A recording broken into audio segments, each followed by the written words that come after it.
Kali ini, gue akan bahas siapa yang sebenarnya mengontrol semua uang kita. Beberapa video belakangan, kan gue sering bahas tentang cryptocurrency, gue sering bahas tentang sistem keuangan. Tapi gue nggak pernah benar-benar bahas siapa sih yang mengontrol uang kita. Dan gue rasa, kalau kalian mau ngerti tentang kripto, kita harus ngerti dulu tentang fundamental dari apa itu uang. Siapa sih sebenarnya yang mengontrol uang kita. Maka dari itu, gue akan mulai video ini dengan gue akan terjemahin salah satu quotes dari Henry Ford. Quotes adalah berikut. Untungnya, masyarakat tidak mengerti tentang konsep perbankan dan sistem moneter. Karena kalau mereka mengerti, saya percaya akan ada revolusi besok pagi. Itu adalah quotes dari Henry Ford. Arti dari quotes itu apa?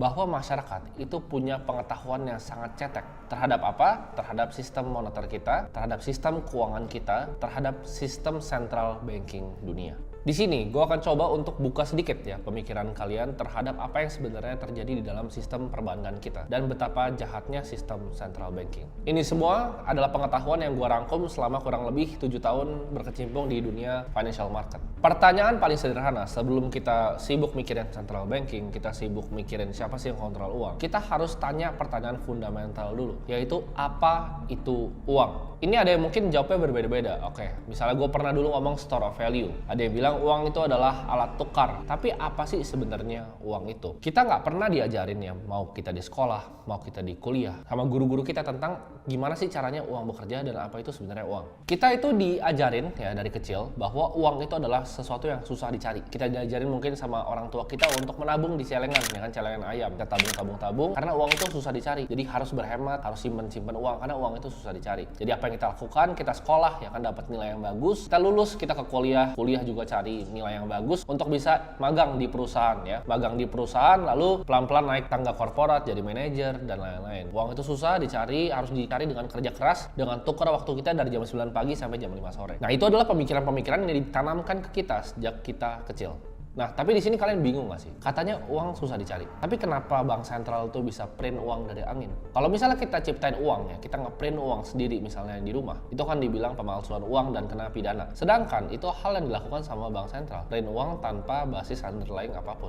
Jadi bingung kan kalian sebenarnya? Uang itu cara kerjanya bagaimana? Di sini gue akan kasih contoh ya, pakai dolar. Kenapa? Karena dolar itu adalah reserve currency-nya dunia. Uang kertas ya, kertas formatnya US dollar itu hanya 4-8% dari total semua uang yang beredar. Nah, kalian ada yang pernah mikir kayak gini nggak? Karena ini pemikiran yang gue sebenarnya punya dari kecil, tapi gue nggak pernah punya jawabannya. Uang itu kan di print ya. Kita kasih contoh pakai US dollar. US dollar itu kan di print karena kita tahu bahwa untuk ngeprint uang aja itu kan ada value-nya pasti. Ada butuh uang untuk ngeprint uang. Dari setiap 10 dolar note itu mereka harus keluarin uang senilai 3 sen. Jadi harga untuk print uang, kan uang cuma ada dua, antara dia formatnya kertas atau formatnya koin. Untuk yang kertas, tiap 10 dolar note di US itu butuh 3 sen. Jadi tiap keluar tuh ya, tiap ke print 10 dolar, mereka udah untung 9,97. Kalian banyak yang nggak tahu nih bahwa mereka aja cuan dari ngeprint uang. Kalian bayangin, mereka cuan 9,97 dari tiap ngecetak 10 dolar note. Nah, ini uangnya masuk kemana? Uangnya akan masuk ke dalam tax revenue pemerintah, namanya seigniorage. Kita tahu bahwa konsekuensi dalam ngeprint uang dalam jumlah yang banyak tentunya ada, yaitu inflasi. Dimana kalau misalnya harga apel itu udah setara sama misalnya 1 juta dolar, dolar itu udah nggak ada artinya. Nah, ini beberapa negara yang udah terjadi sebenarnya, seperti contohnya Argentina, Venezuela, dan kita lihat juga di Zimbabwe.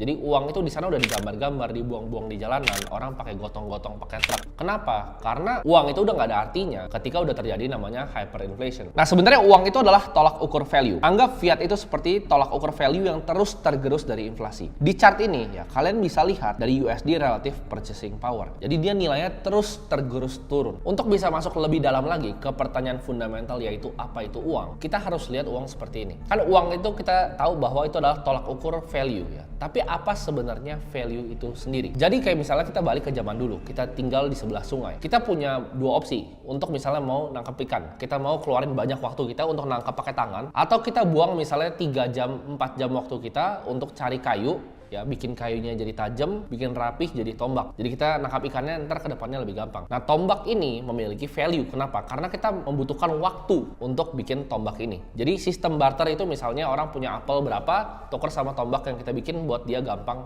nangkap ikan. Jadi sebenarnya konsep value dari paling dasar adalah waktu. Nah, sebelum tercipta uang, untuk penukaran value atau waktu ini, orang menggunakan yang namanya emas. Emas atau bahkan kain di zaman 130 BCE China. Jadi waktu itu masih zaman di Cina pakai kain. Tapi akhirnya ini kita menggunakan yang namanya emas. Dulu sempat juga pakai garam. Yang paling lama, yang standard test of time itu adalah logam mulia atau emas. Nah, tapi pertanyaannya kenapa dari emas itu bisa berubah ke uang kertas ya? Kenapa dari emas bisa berubah ke fiat? Karena kalau misalnya gini, kita mau beli kopi deh. Kita mau beli kopi, itu harganya 1 keping emas. Tapi 1 keping emas itu value-nya terlalu tinggi untuk secangkir kopi. Jadi yang dilakukan apa? Tercipta bank pertama itu karena kepingan emas itu ya dititipin di bank. Terus mereka keluarin note. Mereka keluarin note bahwa satu kertas ini menjamin kalian punya 1/10 dari kepingan koin tadi. Ya, jadi 1/10 ini bisa dipakai untuk beli kopi. Karena kalau tukar sama 1 keping terlalu banyak kan. Jadi dia bikin ini adalah perjanjian, ini kalian punya 1/10 dari emas kepingan tadi. Itu diciptakan uang kertas itu pertamanya karena kayak gitu. Jadi uang itu pada konsep dasarnya itu adalah sebuah store of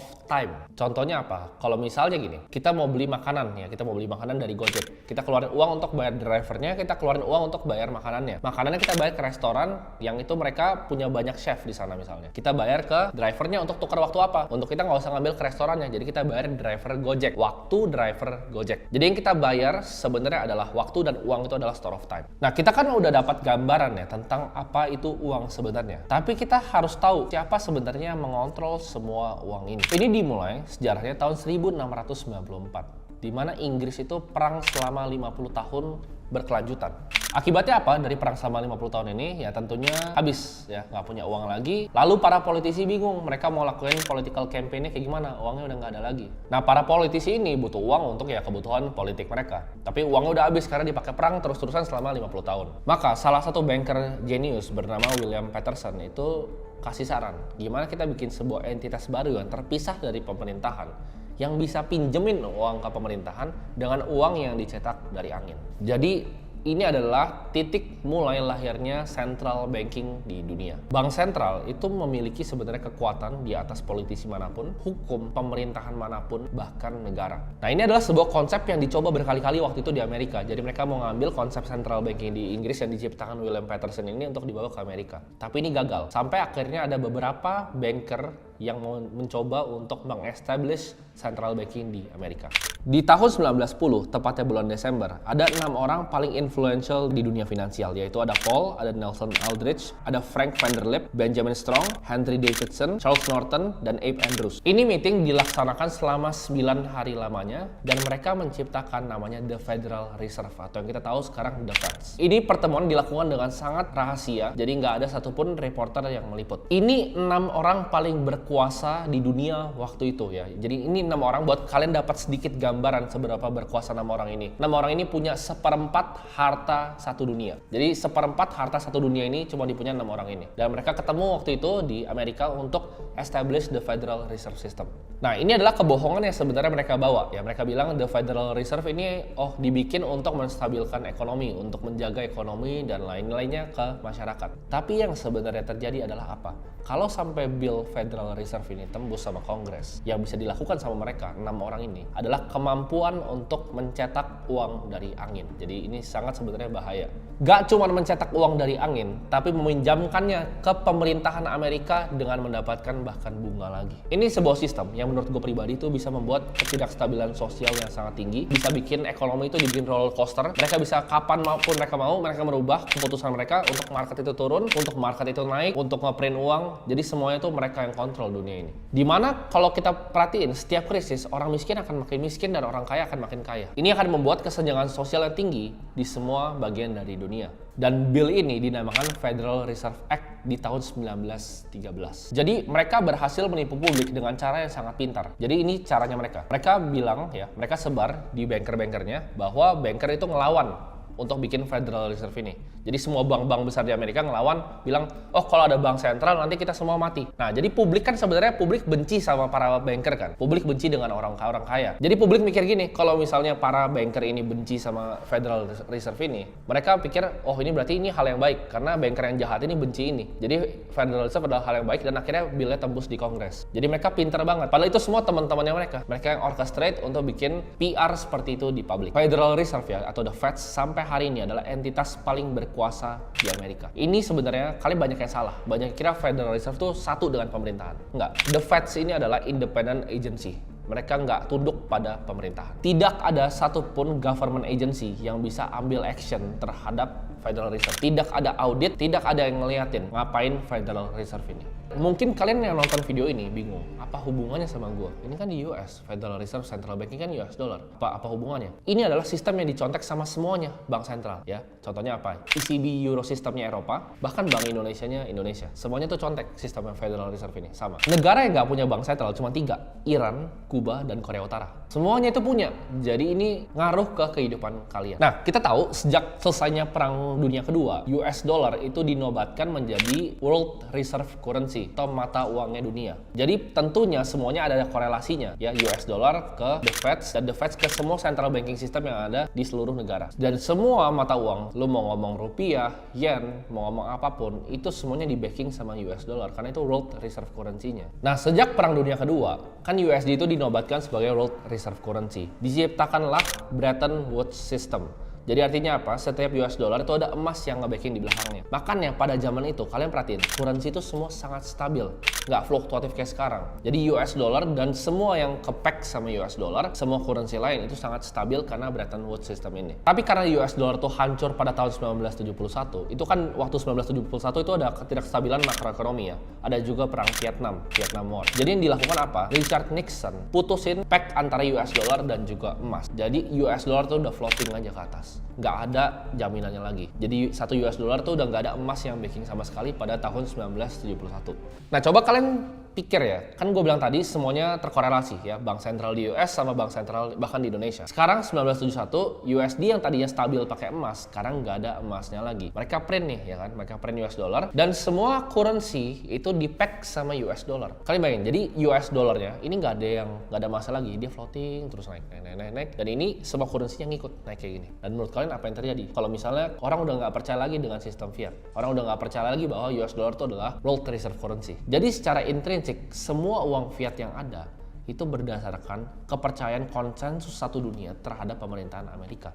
Karena uangnya ikut semua sama US dollar yang diprint dari angin. Jadi ini cuma kepercayaan pada sistem pemerintahan Amerika. Kalian pernah ada yang nanya nggak sih, kenapa sih nama uang itu adalah fiat ya kan? Fiat money, fiat currency. Ada yang tahu nggak arti dari Latin dari fiat itu apa? Fiat itu sama dengan let it be done. Jadi artinya apa? Pemerintah bilang udah ya jadi aja. Itu adalah bahasa Latin dari fiat. Jadi pemerintah sama aja kayak ngomong itu tuh uang ya, lu percaya aja bahwa itu tuh uang. Artinya setiap US dollar yang di print otomatis uang yang lain jadi lebih sedikit tidak berguna. Kenapa? Karena dia paling kuat ya. Ketika dia di print lebih banyak ya rupiah pasti akan melemah. Kita lihat aja sekarang 15.700. Nanti mungkin kalian kalau nonton video ini 3-4 bulan lagi udah 16.000 rupiah. Dan kalian bisa bayangin gak sih, selama 2021, 40% US dollar yang beredar di dunia itu di print dalam waktu 1 tahun pas COVID. Kalian bayangin, 40% uang yang beredar. Nah, negara-negara yang superpower yang besar yang lainnya seperti Cina dan Rusia udah sadar akan hal ini. Barusan beberapa minggu ini, Alexander Venediktov dari Rusia bilang seperti berikut. Bretton Woods system is failing. Jadi mereka mulai jualin reserve USD-nya buat ditukar sama emas beneran. Jadi kalau kita lihat di Cina, di Central Bank Cina, Central Bank Rusia, apa yang mereka lakukan? Mereka udah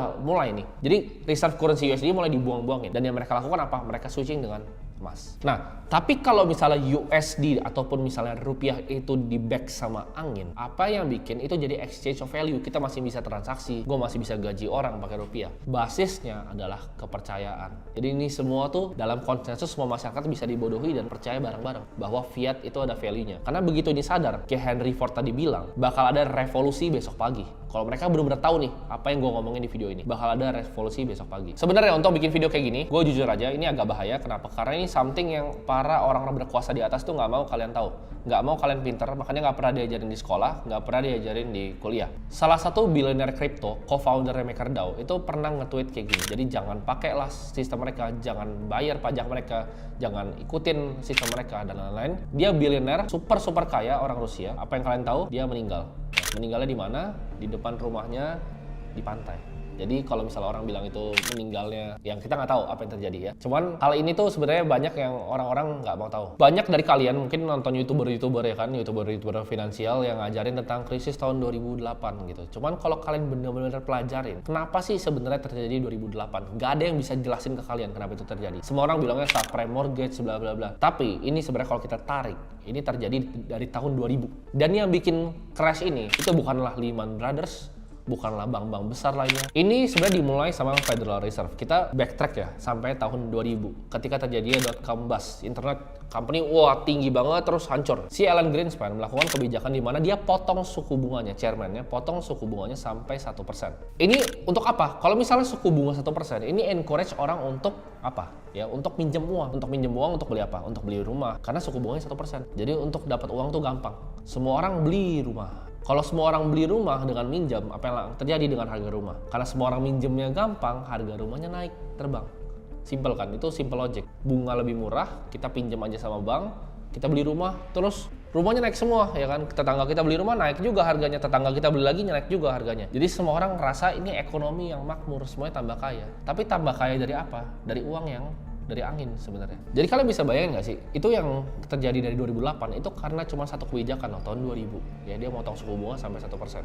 Udah, habis itu hancur 2008 ya. Kalian bisa bayangin dia bisa ganti-ganti gitu. Suka-suka dia mau market dihancurin tahun 2008. Mau tahun 2020 Covid dihancurin, ya kan? Dihancurin dulu tuh di awal tuh. Terus dia bilang, "Oke, kita quantitative easing," ya kan? Namanya keren. Quantitative easing itu kan sebenarnya nge-print duit. Kalau kita yang nge-print duit dibilangnya penipuan. Dia bisa print duit, 40% dari uang yang beredar. Dimasukin di market jebret, S&P terbang ya. Dari V jadi V-shaped recovery. Mereka bisa manipulasi market seperti itu. Jadi kalian bayangin nggak betapa dunia ini dikontrol sama sebagian kecil orang. Maka dari itu, setelah terjadinya krisis tahun 2008, tahun 2009 muncul tuh white papernya Satoshi, peer-to-peer electronic cash system, yaitu Bitcoin. Ini adalah revolusi moneter yang mau coba dibawa sama Satoshi. Kenapa? Karena ini adalah sistem uang yang rely dari coding dan juga software, bukan sama Federal Reserve dan perbankan sentral. Jadi nggak pernah bisa diotak-atik, nggak pernah ada yang bisa atur, nggak ada yang bisa gocek-gocek gitu. Oh ini naikin suku bunga segini segala macam. Tapi itu semua based on coding, matematika, dan juga fisika.